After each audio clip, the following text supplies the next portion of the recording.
Hello friends, এখন প্রায় সকাল 7টার মতন বাজে। আজ মাই ব্লগটা শুরু করেছে। ঘুম থেকে উঠে এমন বাইরের পরিবেশ দেখে নিজেকে আর সামলাতে না পেরে আমাকে বেশ কয়েকবার ডেকেছে ঠিকই, কিন্তু এমন ওয়েদারে সকাল সকাল ঘুম ভাঙা কি সহজ কথা? তাই কারো তোয়াক্কা না করে ক্যামেরা হাতে বেরিয়ে পড়েছে। চারিদিকটা মুষলধারে বৃষ্টির চাদরে কেমন আচ্ছাদন পড়ে আছে, কেমন যেন একটা আধা সকাল আধা রাতের আভা চারিদিকে ছড়ানো আছে। সত্যি কি অপূর্ব লাগছে বৃষ্টি ভেজা সকালটা দেখতে, কিছু বলার নেই। মনে হয় মুগ্ধ হয়ে কিছুক্ষণ দাঁড়িয়ে দাঁড়িয়ে শুধু দেখতেই থাকি।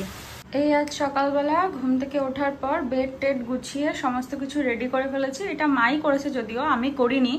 মানে আমি বালিশ টালিশ সমস্ত কিছু গুছিয়েছি, কিন্তু এই জায়গাটা মাই গুছিয়েছে। আর এই জায়গাটা তো তোমরা কখনোই আমার অর্গানাইজ দেখবে না, সেদিনই দেখলে আমি সুন্দর করে গোছালাম, কিন্তু আবার জিজ্ঞেসই, কারণ এত জিনিসপত্র থাকে এখানে আর ঠিক করার মতো পরিস্থিতি থাকে না। সব থেকে বড় কথা হচ্ছে এই জিনিসটা, এইটার জন্য আরও বেশি এই জায়গাটা এরকম ঘিচিমিচি থাকে। তাও এখানে অনেক কিছু ছিল, সব কিছুর পার্ট চুকিয়ে দিয়ে সরিয়ে দিয়েছি, এখানে এই রয়েছে। চলো তোমাদের একটা ভালো জিনিস দেখাতে নিয়ে যাই। এই যে গোপলা বুড়ো দেখলেই তো বিস্কিট খেলাম। তবে এই সময়টা মা এসে সকালবেলা মানে জামা কাপড় পরে আর কি, ড্রেস তবে এই সময়টা মা সকালবেলা এই সময়টা মা স্নান টান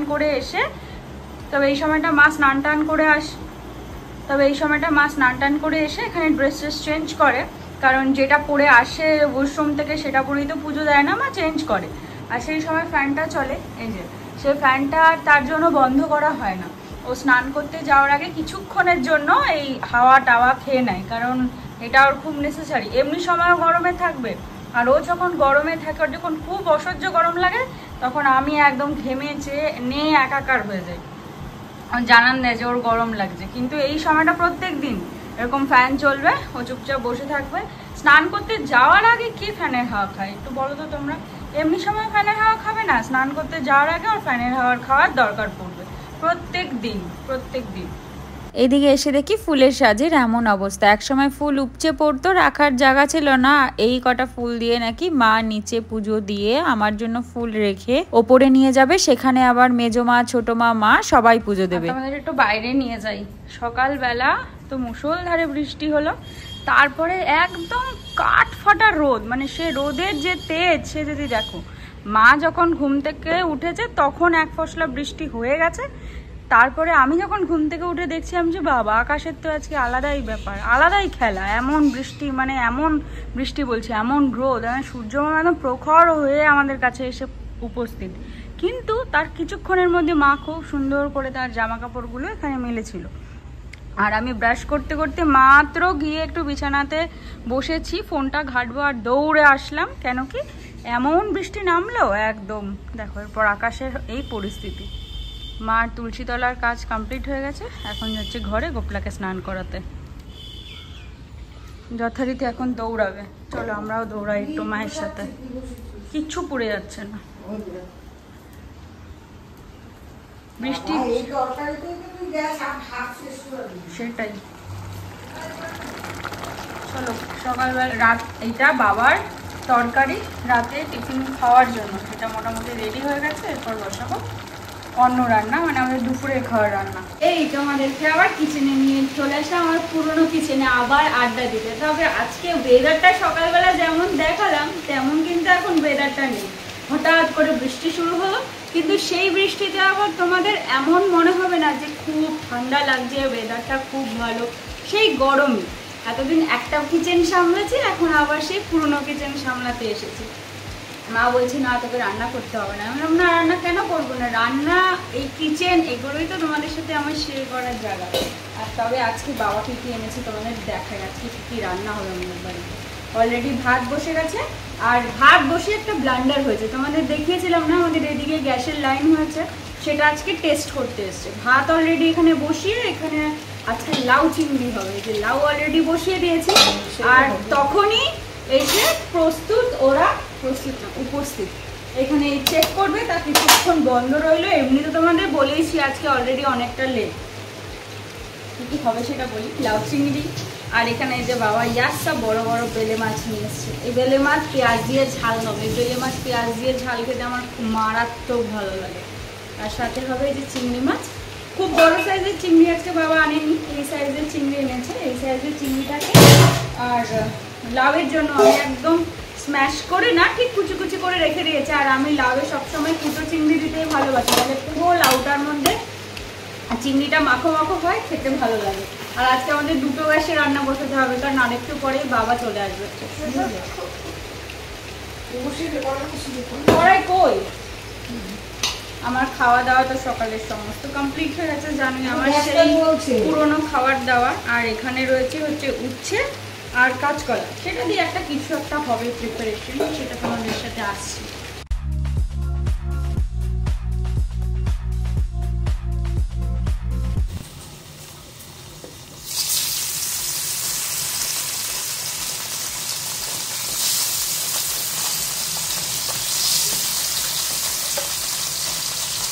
মাছ ভাজার জন্য আমি এই ফ্রাইং প্যানটা মায়ের নিয়েছিলাম, কিন্তু ফ্রাইং প্যানটার যে এত বেহাল অবস্থা, মাছতে মাছতে মা এমন অবস্থা করেছে, মাছ ভাজার আর অবস্থাতে নেই এটা।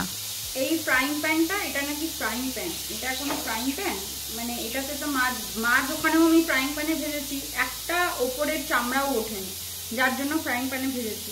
কিন্তু এইখানে মাছগুলোর অবস্থা দেখো, ছেকড়ে বেকড়ে কি যে অবস্থা হয়েছে, এগুলো নাকি ফ্রাইং প্যানের অবস্থা। এই ফ্রাইং প্যানে নাকি এত খারাপ মাছ ভাজা হয়। আধা মাছ তো ভেঙে গুঁড়ো গুঁড়োই হয়ে গেছে, যে বেলে মাছের গুঁড়ো খাবো আমরা। এখন প্রায় অলমোস্ট 2টো মতন বাজে, রান্না প্রায় শেষ করে বাকিটা মায়ের হাতে হ্যান্ড ওভার করে আমি আসলাম ঘর মুছতে। আজ আবার কাজের কাকি আসবে না, কালই বলে গেছিল কাকির মেয়ের শরীরটা খারাপ, হসপিটালে নিয়ে যাবে। আর যাই হোক বলে গেছে, এই অনেক নচেত হুট করে কামাই করলে না খুব অসুবিধা হয়, আর মানুষের তো সুবিধা অসুবিধা থাকতেই পারে। আর আমার মা তো ঘর না মুছে একদিনও থাকবে না, তাই মাকে রুখতে আমাকেই বালতি ন্যাকড়া হাতে বসে পড়তে হলো। এই ঘর মোছা শেষ করে আসলাম মাথায় একটু তেল দিতে। সেই যে মা তেলটা বানিয়ে রেখেছিল, তারপরে আর এখনো পর্যন্ত দেওয়া হয়নি, আসলে সুযোগই হয়ে উঠছে না। একবার এই বাড়ি তো একবার ওই বাড়ি করতে থাকি, সেই হিসাবে আর দেওয়াই হয় না। তো আজ যখন সুযোগ পেয়েছি সেটা আর হাতছাড়া করবো না। তবে আর চুলে তেলটা দিতে না অনেকটা দেরি হয়ে গেল, বেশিক্ষণ রাখতে পারবো না, ওই ঘন্টাখানেক রেখে তারপরে শ্যাম্পু করে ফেলতে হবে। এমনিও তো আমার খুব বেশি অয়েলি স্ক্যাল্প, আমি তেল দিয়ে খুব একটা বেশি সময় রাখি না। আগে ওভারনাইট রাখতাম, কিন্তু এখন আর সেই সাহসটা একদমই দেখাই না, কারণ যেই পরিমাণ আমার চুল ওঠা শুরু হয়েছে, রাত্রেবেলা তেল দিয়ে যদি রাখি, সকালে উঠে হয়তো একটা চুলও অবশিষ্ট থাকবে না। এই তেল দেওয়া অলমোস্ট কমপ্লিট, এখন যাচ্ছি স্নানের জন্য জল রাখতে, কারণ আমরা তো সবাই টাইমের জলেই স্নান করি, আর বাবা মা সবারই স্নান অলরেডি সকালেই হয়ে যায়, আমি বাকি থাকি। আর আজকে তো স্নান করতে অনেকটা লেট হবে, তাই জল না রাখলে শ্যাম্পু করার জন্য আর কোনো রকম ভাবেই জল পাবো না। তবে চলো, বাইরে যখন এসছি আজকে তোমাদের একটা জিনিস দেখাই। ওয়াশরুমটা তোমাদের এখনো দেখানো হয়নি, দাঁড়াও এটা বন্ধ করে, নাহলে আওয়াজে কিচ্ছু শুনতে পাবে না, এমনিও পাবে না। এই যে এটা হচ্ছে দরজাটা, আরো বড় ছিল, স্পেসটা গেছে। আমরা ভেবেছিলাম এটা অনেকটা বড় হবে, এই জায়গাটা আমাদের অনেকটা ওয়েস্টেজ হয়েছে। প্রথম কথা এইখানটা সুইচ লাগানো হয়েছে সব কিছু। চলো ভিতরে ঢুকিয়ে দেখায়। এই হচ্ছে আমার, দাঁড়াও লাইটটা জ্বালাই তাহলে একটু বেশি ভালো দেখতে পারবে। এই হচ্ছে, রাত্রেবেলা হলে একটু ভালো দেখতে পারতে। এইখানটা হচ্ছে আমাদের মোটরের সুইচটা করেছে। এই জায়গার স্পেসটা আমাদের অনেকটা নষ্ট হয়েছে, এই পুরো স্পেসটা। আর এই জায়গাটা তো আমাদের করতে চেয়েছিলাম অন্যরকম। এই জায়গাটা আর কি, যে আর কি দরজাটা সেট করেছে, সে যদি এই পোর্শনটা ঠিকঠাক না করতো তাহলে আমরা সেট করতেই পারতাম না। মানে আমরা ঠিক করেছিলাম এখান থেকে দরজাটা সেট করব, তাহলে আমাদের জায়গাটা অনেকটা বাড়তো। কিন্তু এই যে আমাদের এখানটার ডিজাইনটা এরকম করা, যার জন্য আমরা এখানে কিছু করতে পারিনি, উপায় নেই অবস্থা। এই পোর্শনটার জন্য আমাদের মার খেয়ে গেছে, জায়গাটা ছোট হয়ে গেছে। এই ওয়াশরুমে আমি ঢুকতে পারি না, এই ওয়াশরুমে ঢুকলেই আমার সেই পুরোনো ওই ব্যাপারটার কথা মনে পড়ে। এই হচ্ছে ওয়াশরুমটা, রাত্রেবেলা আরো বেশি সুন্দর লাগে সকালের থেকে, বাবার তো খুব পছন্দের। কিন্তু এইটা যদি একটু বড় হতো আরো ভালো হতো। এখানে কোনো গিজার ফিজারের সুইচ কিছু করা হবে না, যেখানে জেট স্প্রে, এখানে নর্মাল একটা কল লাগানো আছে। আর এই যে পয়েন্টটা দেখছো, এই পয়েন্টটাতে আমরা ডিসাইড করেছি একটা ফ্যান লাগাবো। এই হচ্ছে এখনকার প্ল্যানিং, এটা এখন এরম ভাবেই আছে নর্মাল। এই যে বাবার এইটা একটা স্বপ্নের ওয়াশরুম বলতে পারো। বাবা এর জন্য যে বাবা কোথায় না কোথায় ছোটাছুটি করেছে তার কোনো ঠিক ঠিকানা নেই। এবার তো আর বন্ধ হচ্ছে না, কারণ এই ঝাঁটাটা এখানে এমন লেগে গেছে, বন্ধ হচ্ছে না, আবারও বন্ধ হবে না।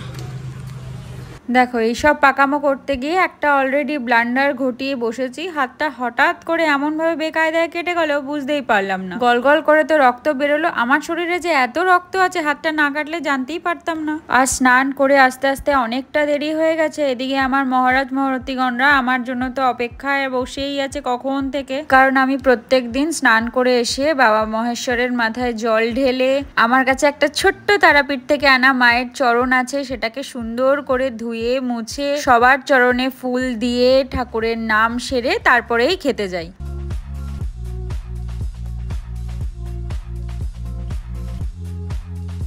এখন প্রায় অলমোস্ট সন্ধ্যে 6:30 মতন বাজে। এই বসলাম এখন মেকআপ করতে, কারণ আজ ঠিক করেছি ভিডিও করেই ছাড়বো। দুপুরবেলা ঘুমাইনি, কতক্ষণ ধরে ঘোরাঘুরি করলাম, ওয়েট করলাম। আজ প্রকৃতি সাথ দিলেও ফোনের স্পেসটা আর কোনো মতে আমাকে সাথ দিল না, তাই সারা বিকেল ধরে ফোনের সমস্ত জিনিসপত্রগুলোকে এদিক থেকে ওদিক করে ওদিক থেকে সেদিক করে ফোনটাকে একটু ফাঁকা জায়গা বের করে এই বসলাম ভিডিও করার জন্য মেকআপ করতে।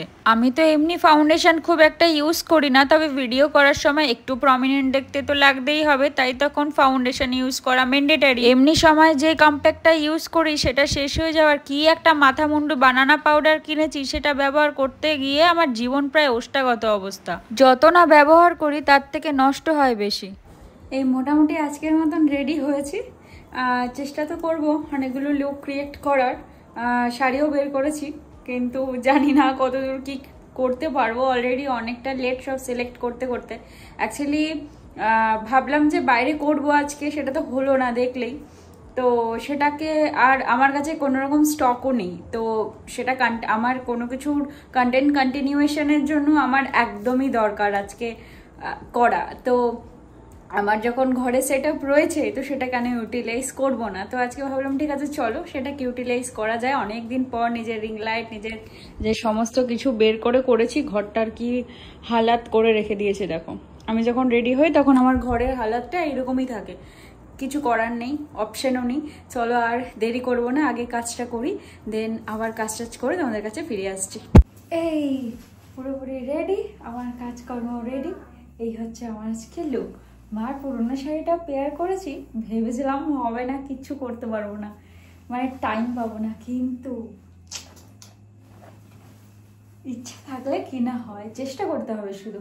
তোমরা কেমন লাগছে জানিও তো। একটু ডিফারেন্টভাবে পেয়ার করেছি, টাইম ছিল না বলে পুরো ভালো করে প্রপারলি পড়তে পারিনি। ভালো করে প্রপারলি বলে একটু বেশি ভালো লাগতো। পরে একদিন এরকম করে খুব সুন্দর কোথাও গিয়ে দেখবো। আর আজকে মা এখন খাওয়ার জন্য অলরেডি ডাকছে, এখন আমাকে যেতে হবে। চল, এত কষ্ট করে সাজাসাজি করলাম, এবার সব খুলে ফেলতে হবে। বেশিক্ষণ তো এগুলো রাখা যায় না, আর এত কষ্ট করে সাজার পর এগুলো খুলে ফেলতে বেশি কষ্ট লাগে। আজকে দুপুরে ঘুমাইনি, যার কারণে সেটা বিকেলে সাকসেসফুল না করতে বললেও রাত্রে ঠিক সাকসেসফুল করেছি। এবার দেখার পরে রাতে আমার কত তাড়াতাড়ি ঘুম আসে, কারণ এখন আমি এডিট করতে বসবো। এখন প্রায় অলমোস্ট 11টা মতন বাজে। ভিডিও করা কমপ্লিট, খাওয়া দাওয়া কমপ্লিট, এখন মেকআপ তোলার পালা। আর আমি মেকআপ তোলার সময় সব সময় নারকেল তেল ব্যবহার করি। আমার মনে হয় কোনো মেকআপ রিমুভারের থেকে সব থেকে বেশি মেকআপ রিমুভ ভালো হয় নারকেল তেল দিয়ে, তাতে স্কিনটাও ভালো থাকে। তবে যাই হোক, আজ এখান থেকে ভিডিওটা শেষ করছি। কাল আবার একটা নতুন ভিডিওতে তোমাদের সাথে দেখা হবে। ততক্ষণ তোমরা ভালো থেকো, সুস্থ থেকো, সাবধানে থেকো। আর পুরো ভিডিও ভালো লাগলে একটা লাইক করে দিও। ভিডিওটা দেখে জানিও কেমন লাগলো, আর প্লিজ আমার পাশে এভাবেই তোমরা সব সময় থেকো। তবে আজ এই ঘন কালো রাতে ওই স্নিগ্ধ চাঁদের আলোর একটু হাসি দেখতে দেখতেই বিদায় নিচ্ছি। কাল আবার দেখা হবে। এত গল্পের আড্ডা নিয়ে বসবো সকাল থেকে আবার। টাটা আজকের মতো।